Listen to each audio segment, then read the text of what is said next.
Hey there, hi there, ho there. Welcome. I am the great and powerful Zilla, and as promised, I am going to do a replay of this ship here, the Georgia. Now, everybody and their sister has already done videos on the Georgia, and they show you games where they're getting 200, 300,000 damage, sinking six ships, etc., etc. I ain't them. Again, on this channel, I show you the game that I had, and you get what you get. And I'm going to talk about something that a lot of people haven't talked about with the Georgia. But let's take a look at the ship first. Okay, the Georgia was never built. It was planned, but it was never built. It's actually an Iowa class battleship. The United States at the time believed that it would be a good idea to put 18-inch guns on the ship. So the initial design of the Iowa was this. All right. Later on, the United States says, you know what? We don't have 18-inch guns, and there's no need for them. We could do with 16-inchers, and they switched over to 9 16-inch guns instead of the 6 18-inch guns that are on this ship. So let's take a look, first of all, at what I've done with the ship. And let's look at some of the parameters of the ship, too. Survivability, it has 74,000 hit points. Now, if you look at my pretty little captain over here, you'll see that she's only a 3-point captain. When I played this game, she was only a 2-point captain. I use ships like this to level up captains quickly, and you can, all right? But she doesn't have a lot of hit points. She's got decent torpedo reduction protection. The story is her 6 8-inch guns that hit like a truckload of trucks, if you will.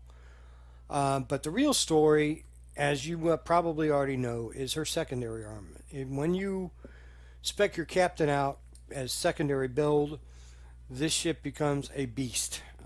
If you look at her side, she's got 1, 2, 3, 4, 5 twin 6-inch turrets. So that's 2, 4, 6, 8, 10 6-inch guns per side.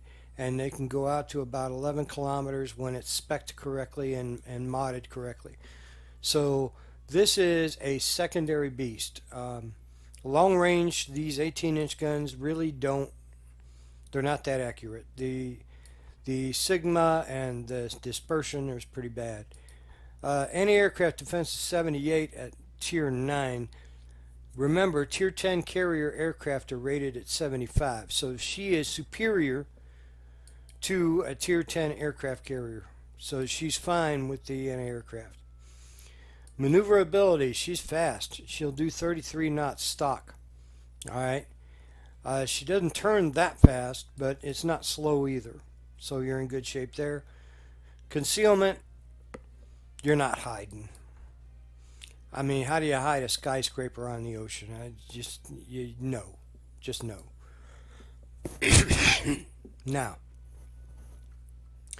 let's take a look at captain skills. There's a number of ways you can spec a battleship. But the secondary spec is what I use on most of my battleships, with few exceptions. So you start off, you get preventive maintenance because you don't want anything to get knocked out. Expert marksman because it increases the traverse speed of your guns. And then the next two would be basic and advanced firing training. Then you work on up to get 4 more points and you put it into manual secondaries. And it becomes a beast. After that, you probably want to go with your own superintendent, maybe something else if you prefer, but normally I do 1, 2, 3, 4, 5, 6, 7, 8, 9, 10, 11, 12, 13, then 14, 15, 16, that leaves 17, 18, and 19, 3 more points, which you could put anywhere you wanted to. Okay. So that's how I spec a battleship captain for secondary build. All right. Now, modules. I don't have any pictures of this ship to put up here like I normally do because it was never built. I'm sorry, guys, it was never built. Just think of an Iowa with 18-inch guns. That's what she is. All right, so slot 1, main armaments mod 1. Slot 2, damage control system mod 1. Slot 3, Artillery Plotting Room Mod 1. Then Damage Control 2. Now I had a choice of getting Concealment Module or Target Acquisition System. And I went with the Target Acquisition System. And I will again explain why I believe that the Concealment Module on a battleship is a waste of time. It's a one-trick pony. You're going to be able to get that much closer to the enemy before you're detected. Once you fire your guns, it's useless. Everybody's going to see you out to the maximum range of your guns. You can't hide. Once you fire your guns, you're done. You're done. So why get that on a battleship? Now, destroyers and stuff, that's a different story. But on a battleship, to me, it doesn't make any sense. There are those who will advocate for it. More power to you. That's your ship. Okay? But in my humble opinion, it's a waste of a module. This one's not that much better. But hey, I can spot stuff a little bit sooner. Artillery Plotting Room 2, you almost have to get for this ship because the guns are so inaccurate at range. So anything you can do to improve that is going to be helpful. You only have 6 of them, and if you've got 5 rounds out of 6 that are missing the target completely, you're going to quickly find yourself in trouble, as you'll see in this upcoming game. All right. So those are the mods that I put on a battleship. It's not necessarily every battleship that I have, but for the Georgia, that's what I would recommend you do. All right. Now, flags. Georgia comes with permaflage, so you don't have to worry about that. Okay. Signals. I want to get this captain up as quickly as possible, so I've got the credits and where is it? This one right here. Okay, the credits on her. But economic flags, of course, are always good on any ship. And they're not always easy to come by, so I'm kind of conservative about how I use them. On this ship, I've got the ramming flag because I've been rammed by a Musashi. So I put that on there as left to say, no, you're not going to do that again. I put the getting damage control flags on here and increasing the amount of health that I get back in a heal.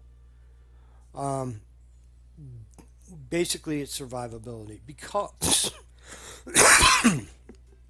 excuse me, this ship, to me, seems squishy. Other people would argue the opposite is true, but your mileage may vary. But I find I'm losing health fairly quickly in this ship as opposed to something like, say, the Musashi, unless of course they get a Citadel, the Iowa, the Lion, and other Tier 9 battleships. This ship seems to be a damage sponge. It just takes all this damage and it very rapidly loses health. So anything you can do to help mitigate that is a good thing. So what we're going to do, we're going to go into a random battle and see what we can do. And then I'll talk a little bit more about my little specialty at the end of it. Okay? All right, here we go.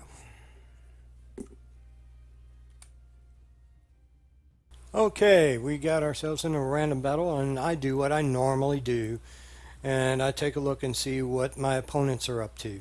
The girls that you see on these ships, just an FYI, we'll keep it family friendly, but the larger the guns, the more blessed the girl is.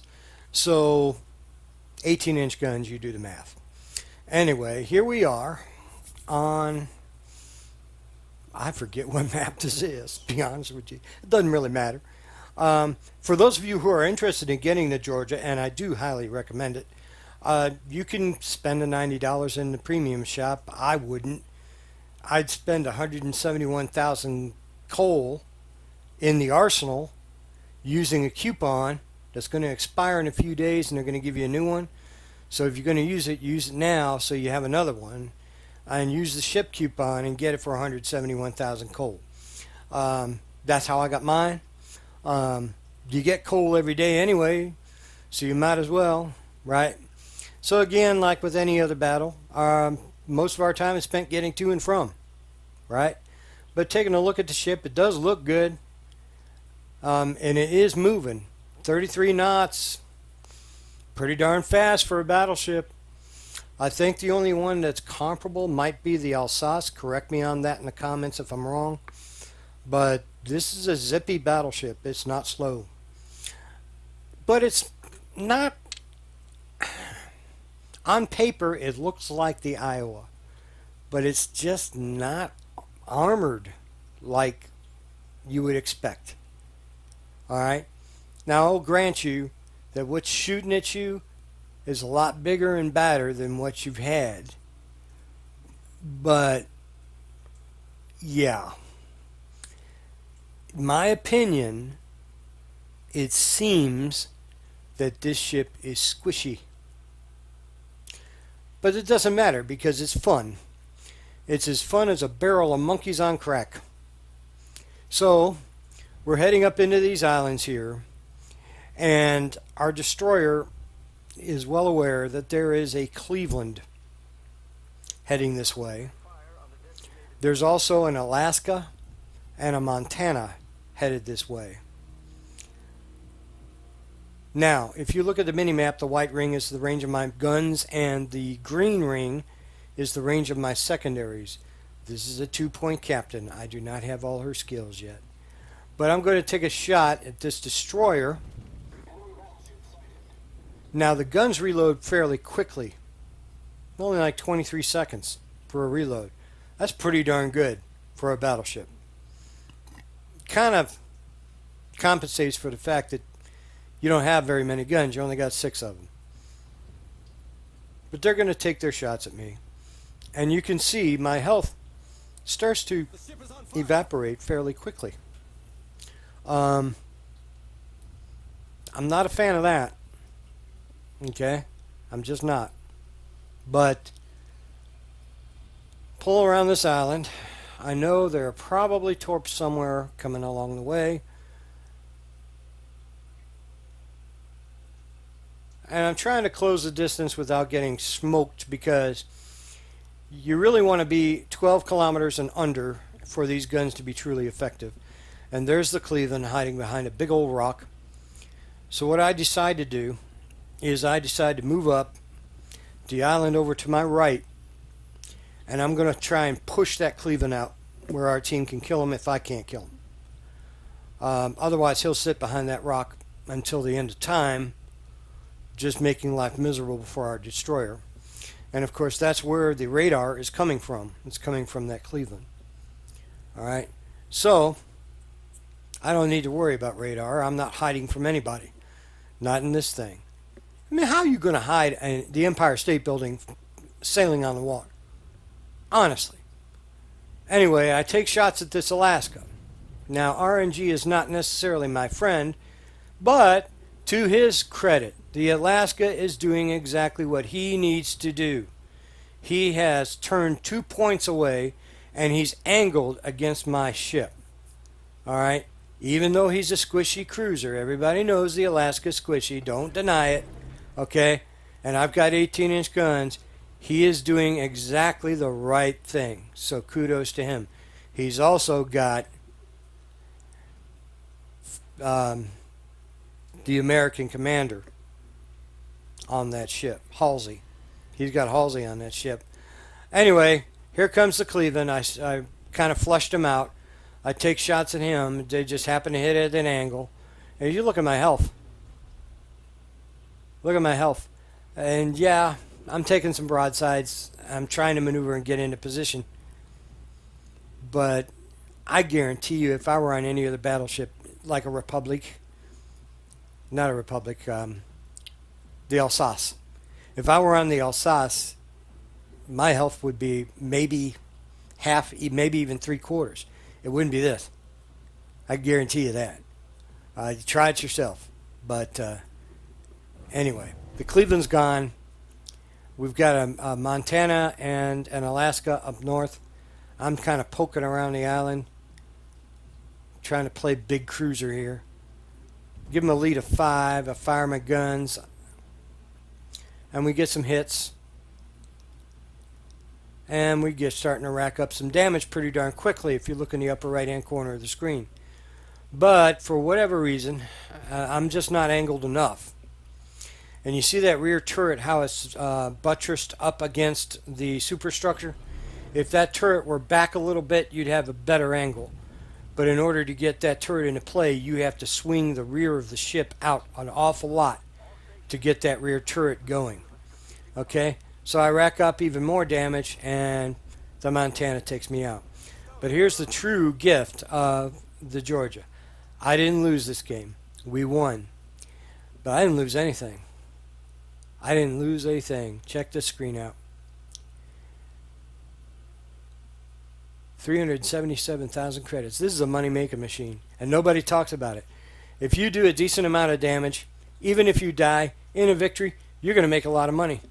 A lot of money. Look at that. 329,544. Excellent, excellent economics here, guys. So, USS Georgia, if you can get it, get it. Until later, be good to each other and have a great, great day.